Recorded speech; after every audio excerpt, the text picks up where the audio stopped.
तो आज की हमारी पड़ताल एक बहुत ही एक बेचैन कर देने वाली कहानी से शुरू होती है। जी। कहानी है एक सूफी फकीर औरत की, राबिया। कहते हैं एक रात उसकी झोपड़ी से जोर जोर से चीखें आने लगी। आग लगी है, मैं जल रही हूँ, कोई बचाओ। और आवाज में इतना दर्द था कि समझिए पूरा गांव जाग गया। लोग पानी की बाल्टियां लेके दौड़े, सबने सोचा झोपड़ी में आग लग गई है। लेकिन जब वो वहां पहुंचे तो नजारा कुछ और ही था। हाँ, वे हैरान रह गए। बाहर आग का कोई निशान तक नहीं था। उन्होंने दरवाजा खटखटाया और अंदर राबिया बिल्कुल चुपचाप बैठी थी। लोगों ने घबराकर पूछा, अरे आग कहाँ है? तुम तो चीख रही थी। और इस पर राबिया कहते हैं रोते रोते हंसने लगी और बोली, आग बाहर होती तो तुम लोग जरूर बुझा लेते, पर ये आग, ये तो मेरे भीतर लगी है। इसे मेरे सिवा कोई नहीं बुझा सकता। बिल्कुल। और फिर उसने उन सबसे कहा, तुम लोग घर जाओ और जरा अपने भीतर झांक कर देखो, कहीं तुम्हारे अंदर भी तो कोई आग नहीं लगी है। और यही सवाल आज हमारी चर्चा के बिल्कुल केंद्र में है। हमने इस विषय पर जो स्रोत देखे हैं वो सभी इसी एक बिंदु पर लौटकर आते हैं जी। कि इंसान के भीतर सदियों से एक आग जल रही है, एक पीड़ा है, एक बेचैनी। और इस आग को बुझाने के लिए इंसानियत ने अब तक दो बड़े रास्ते अपनाए हैं। पर दोनों ही एक तरह से अधूरे साबित हुए। तो चलिए आज इसी की गहराई में उतरते हैं। बिल्कुल। तो पहला रास्ता था बाहर की ओर जाने का। बाहर की ओर, हाँ। मतलब जब इंसान ने सोचा कि ये जो अंदर आग जल रही है, इस बेचैनी को बाहरी साधनों से बुझाते हैं। हाँ, और वहीं से विज्ञान का जन्म हुआ। हमने सोचा कि शायद बाहर की दुनिया को बदलकर उसे ज्यादा आरामदायक बनाकर ये बेचैनी मिट जाएगी। और देखिए, मानना पड़ेगा, विज्ञान ने चमत्कार तो किए हैं। इसमें कोई शक नहीं। उसने हमें ऐसी शक्ति और समृद्धि दी है जिसकी पहले कल्पना भी नहीं की जा सकती थी। हाँ। आज का जीवन कितना आरामदायक है। पर यहीं एक अजीब सी बात हुई, एक विरोधाभास। क्या? कि बाहर जितनी तरक्की हुई, भीतर की आग उतनी ही भड़कती चली गई। ऐसा क्यों हुआ? क्योंकि उम्मीद टूट गई। हमें पक्का यकीन था कि बाहर सब कुछ मिल जाएगा तो अंदर शांति आ जाएगी। पर जब ऐसा नहीं हुआ तो निराशा और गहरी हो गई। और यहीं पर बात बहुत खतरनाक हो जाती है। कैसे? देखिए, एक दुखी मन का ना बस एक ही सुख होता है, दूसरों को दुख देना। बिल्कुल। और विज्ञान ने क्या किया? उसने उसी दुखी इंसान के हाथ में विनाश करने की, दुख देने की बेहिसाब ताकत दे दी। इसका सबसे बड़ा, सबसे भयानक सबूत शायद 2 विश्व युद्ध हैं। हाँ। कुछ ही सालों के अंदर 10 करोड़ लोगों की हत्या। ये आंकड़ा, ये तो सोचने में भी भयानक लगता है। जी। और मुझे आइंस्टाइन का वो मशहूर किस्सा याद आता है। हाँ, बताइए। उनसे किसी ने पूछा था कि तीसरे विश्व युद्ध में कौन से हथियार इस्तेमाल होंगे, और उनका जवाब तो आज भी उतना ही सच लगता है। उन्होंने कहा, तीसरे का तो मुझे नहीं पता, पर मैं ये बता सकती हूँ कि चौथा विश्व युद्ध पत्थर और लकड़ियों से लड़ा जाएगा। मतलब ये कि तीसरे विश्व युद्ध के बाद इंसानियत के बचने की कोई गुंजाइश ही नहीं होगी। ये तो बहुत डरावनी बात है कि हमारी तरक्की ही हमारे विनाश का कारण बन सकती है। अगर भीतरी समझदारी के बिना हो तो बिल्कुल बन सकती है। ठीक है, तो ये तो हुआ पहला रास्ता जो बाहर की ओर गया और एक तरह से नाकाम रहा। लेकिन एक दूसरा रास्ता भी था। हाँ, जो ठीक इसके उल्टा था। मतलब पूरी तरह से भीतर की ओर मुड़ जाने का रास्ता। खासकर पूरब की सभ्यताओं ने ऐसा किया। उन्होंने अपना सारा ध्यान भीतरी शांति, ध्यान, मोक्ष, इन सब पे लगा दिया। जी। और बाहर की दुनिया को माया कहकर एक तरह से खारिज कर दिया। पर यहाँ भी एक समस्या पैदा हो गई। भीतर की शांति पाना, इसमें क्या समस्या हो सकती है? ये तो अच्छी बात है। अच्छी बात जरूर है, लेकिन ये भी अधूरा नजरिया साबित हुआ। कैसे? नतीजा ये हुआ कि भीतर तो शांति मिली, लेकिन बाहर दरिद्रता आ गई, कमजोरी आ गई, सदियों की गुलामी आ गई।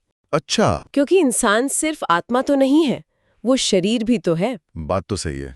अगर आप सिर्फ आत्मा की चिंता करेंगे तो शरीर पिछड़ जाएगा, और सिर्फ शरीर की परवाह करेंगे तो आत्मा खो जाएगी। यानी एक तरफ पश्चिम है जिसके पास अपार दौलत है पर मन बेचैन है, और दूसरी तरफ पूरब है जिसके पास आध्यात्मिक विरासत तो है पर बाहरी दुनिया में वो पिछड़ गया। इसी दुविधा को समझाने के लिए हमारे स्रोतों में एक बहुत दिलचस्प कहानी है, एक राजा की कहानी। बिल्कुल।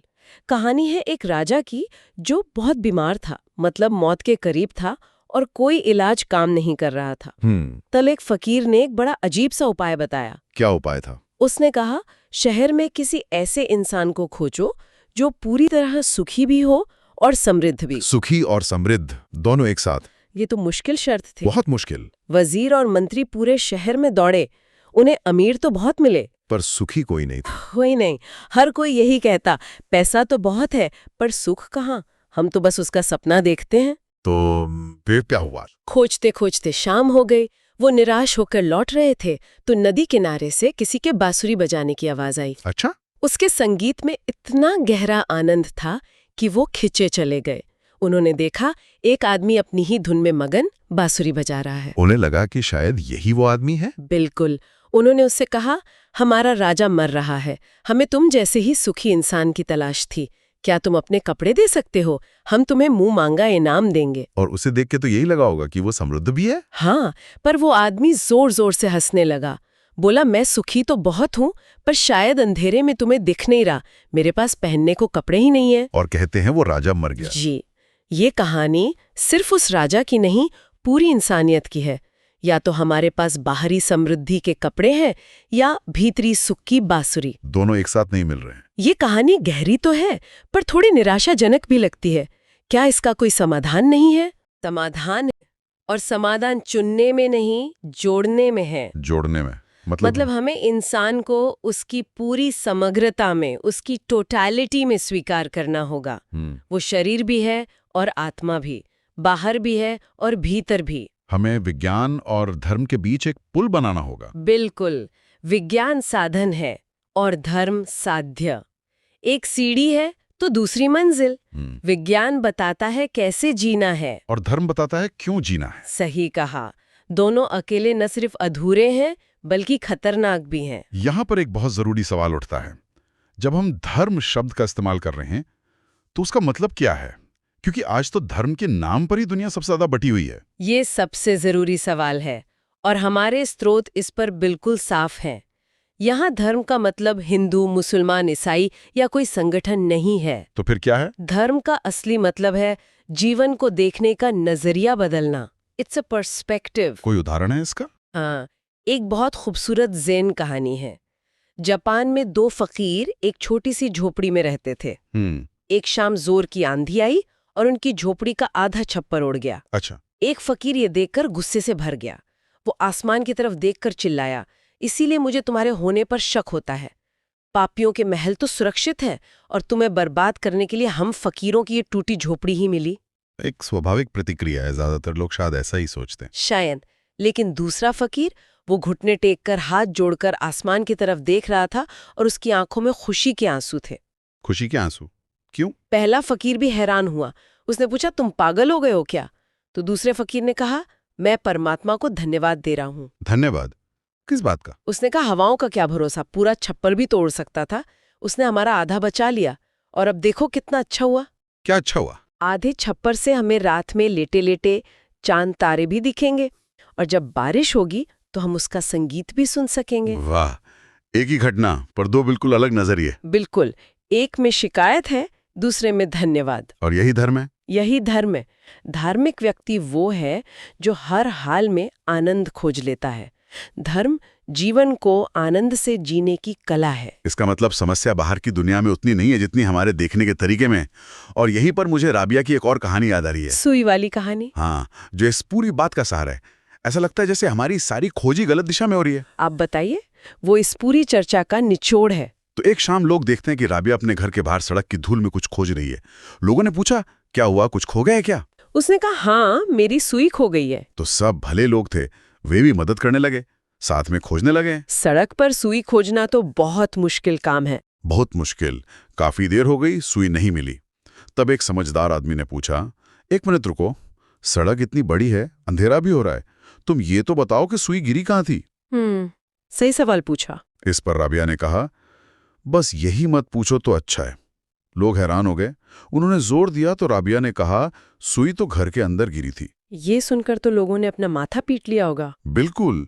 उन्होंने कहा, तुम पागल हो, अगर सुई घर के अंदर गिरी है तो उसे बाहर सड़क पर क्यों खोज रही हो? तब राबिया हंसकर बोली, क्योंकि घर के अंदर घना अंधेरा है और बाहर अभी दिए की थोड़ी रोशनी बाकी है। और फिर उसने उन लोगों की आंखों में देखकर कहा, और यही तो तुम सब कर रहे हो। सुख, शांति, आनंद सब तुम्हारे भीतर खोया है। पर तुम उसे बाहर की दुनिया में खोज रहे हो, पैसे में, पद में, रिश्तों में। क्यों? क्योंकि हमारी इंद्रियों की रोशनी बाहर की तरफ पड़ती है, भीतर तो अंधेरा है, वहां जाने से डर लगता है। वाह, हम सुख को वहां खोज रहे हैं जहां रोशनी है, न कि वहां जहां वो असल में खोया है। बिल्कुल। और यहीं पर विज्ञान और धर्म का एक बुनियादी फर्क भी साफ हो जाता है। क्या फर्क है? विज्ञान एक सामूहिक परंपरा है, जैसे बिजली का आविष्कार किसी एक ने किया। पर उसका फायदा हम सब उठा सकते हैं। हाँ, बटन दबाने के लिए हमें ये जानने की जरूरत नहीं कि बिजली कैसे काम करती है। लेकिन धर्म के साथ ऐसा नहीं है। बिल्कुल नहीं। धर्म एक निहायत ही व्यक्तिगत, निजी अनुभव है, ठीक प्रेम की तरह। इसे उधार नहीं लिया जा सकता। बुद्ध को जो ज्ञान मिला उससे हमारा पेट नहीं भर सकता। हर किसी को ये यात्रा खुद करनी पड़ती है, अपने भीतर का दिया खुद जलाना पड़ता है। और शायद इसीलिए जब भी धर्म को एक संगठन बनाने की कोशिश की जाती है, उसे हिंदू, मुस्लिम, ईसाई जैसे ढांचों में बांधा जाता है, तो उसका असली सार, उसकी आत्मा मर जाती है। हाँ, क्योंकि संगठन बाहर की चीज है और सत्य भीतर का अनुभव। जैसे ही सत्य को आप संगठित करते हैं, वो झूठ बन जाता है। तो आज की इस पूरी चर्चा का सार ये है कि बाहरी समृद्धि और भीतरी शांति दोनों जरूरी हैं। विज्ञान और धर्म दोनों की जरूरत है। लेकिन धर्म का मतलब किसी संगठन से जुड़ना नहीं, बल्कि अपने भीतर देखने का एक व्यक्तिगत साहस है। बिल्कुल। और यहीं पर हम अपने श्रोताओं के लिए एक सवाल छोड़ जाते हैं। अगर संगठित ढांचे अक्सर बाधा बन जाते हैं, तो सत्य और आनंद की ये व्यक्तिगत खोज कैसे की जा सकती है? भीतरी रोशनी जलाने का वो रास्ता क्या है जिसे हर किसी को खुद खोजना है? Like the video, subscribe to the channel, and stay tuned for more awesome content.